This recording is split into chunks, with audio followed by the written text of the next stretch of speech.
welcome back to our channel.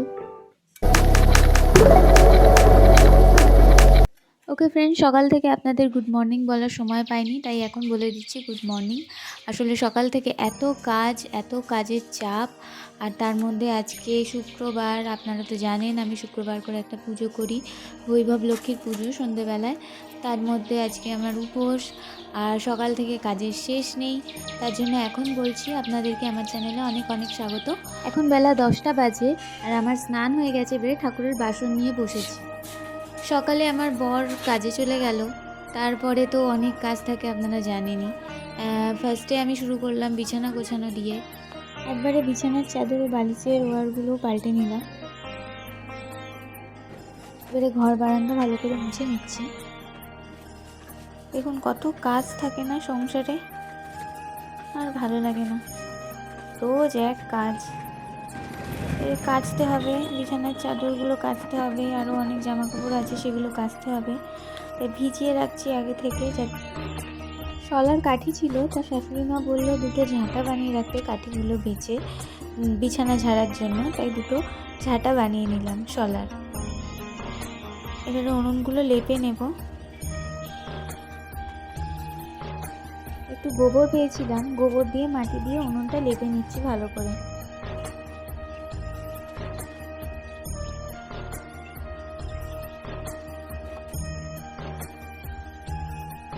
এবারে ভিজানো জামা কাপড়গুলো কেচে নেব।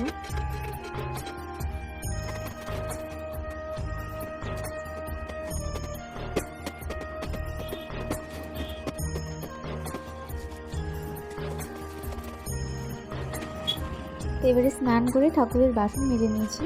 এবারে কটা জবা ফুল ফুটে আছে, ওগুলো তুলে রাখছি পুজোর জন্য।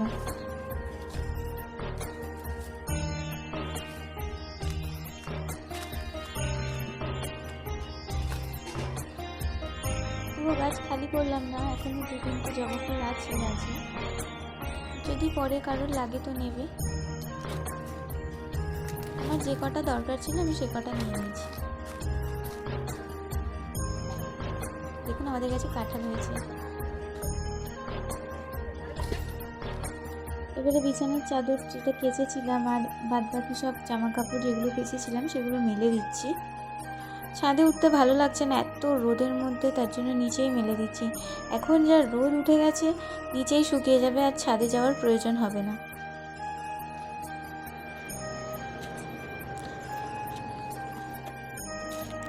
কিছু জামা কাপড় সকালে মেলেছিলাম, সেগুলোও শুকিয়ে গেছে। প্রত্যেক সপ্তাহের মতন এই সপ্তাহতেও বিকেল হয়ে গেছে। এখন আমি যাচ্ছি মিষ্টি আনতে ঠাকুরের জন্য, পুজো দেবো বলে। আমার মিষ্টি আনা হয়ে গেছে, এবারে সন্ধে হয়ে গেছে বলে আমি পুজোয় বসলাম।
যে দেয় উপদেশ, তার প্রতি তুমি দুষ্টা হও সন্নিবেশ।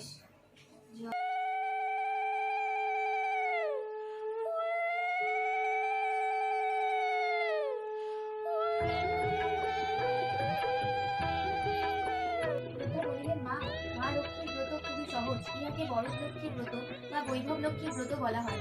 এই ব্রত যে করে তার সব মনোকামনা পূর্ণ হয়, সে সুখ শান্তি যশ লাভ করে।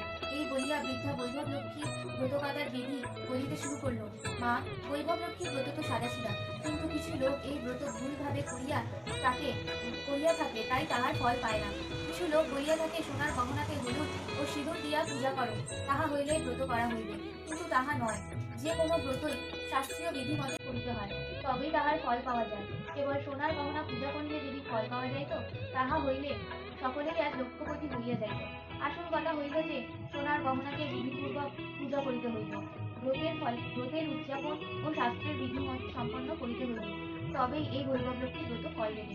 এই ব্রত শুক্রবার করিতে হয়। সকালে স্নান করিয়া পরিষ্কার বস্ত্র পরিধান করিয়া সারাদিন মনে মনে জয় মা লক্ষ্মী জয় মা লক্ষ্মী জপ করো। পরনিন্দা করিও না। সন্ধ্যায় পূর্ব দিকে মুখ করিয়া আসনে বসিবে। সামনে পিঁড়ি রাখিয়া তাহার উপর ধোয়া একটি পরিষ্কার রুমাল বিছাইবে। রুমালের ওপর বিছাইবে চালের ছোট্ট একটি মণ্ডপ। চালের মণ্ডপের ওপর জলপূর্ণ তামার ঘট রাখিবে। তাহার উপর একটি বাটি রাখিবে। বাটির মধ্যে একটি সোনার গহনা রাখিবে। সোনার গহনা না থাকিলে রূপাও চলিবে। রূপা যদি না থাকে, তাহা হইলে টাকার মুদ্রা চলিবে। সামনে ঘিয়ের প্রদীপ জ্বালাইয়া রাখিবে।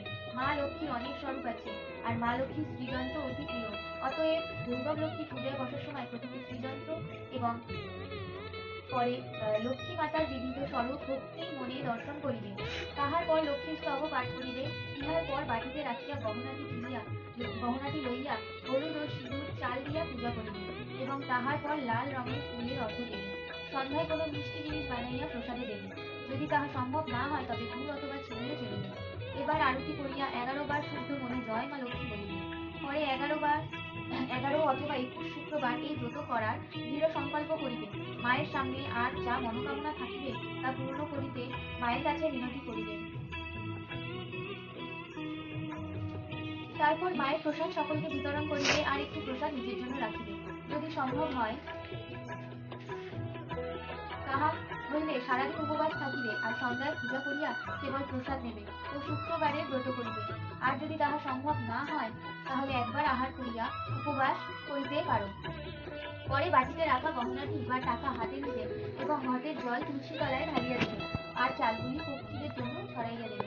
এইভাবে শাস্ত্রীয় বিধি মতো ব্রত করিলে তাহার ফল অবশ্যই পাওয়া যাবে। এই ব্রতের প্রভাবে সব রকম বাধা বিঘ্ন দূর হয়। মানুষ প্রচুর ধন সম্পত্তির মালিক হয়। যাহার সন্তান নাই, সে সন্তান লাভ করে। সধবার সীমান্তে সিঁদুর অক্ষুণ্ণ থাকে। কুমারী কন্যা মনের মতো পতি লাভ করে। শিলা ইহা শুনিয়া আনন্দ হইয়া বলিল, মা, আপনি বৈভব লক্ষ্মীর ব্রতের যা শাস্ত্রোক্ত বিধান বলিলেন, আমি সেই মতো অবশ্যই পূজা করিব। ওকে বন্ধুরা, আমার পুজো হয়ে গেছে, এবারে সবাইকে প্রসাদ দেব। আর আজকের ভিডিওটি এই পর্যন্তই থাক। তাহলে আগামীকাল আপনাদের সাথে আবার দেখা হবে। আর ভিডিওটি কেমন লাগলো অবশ্যই জানাবেন। এই দেখুন, আমার বর আমার জন্য রাতে দই এনেছে, তা আমি দইটা খাবো। ওকে, থ্যাংক ইউ।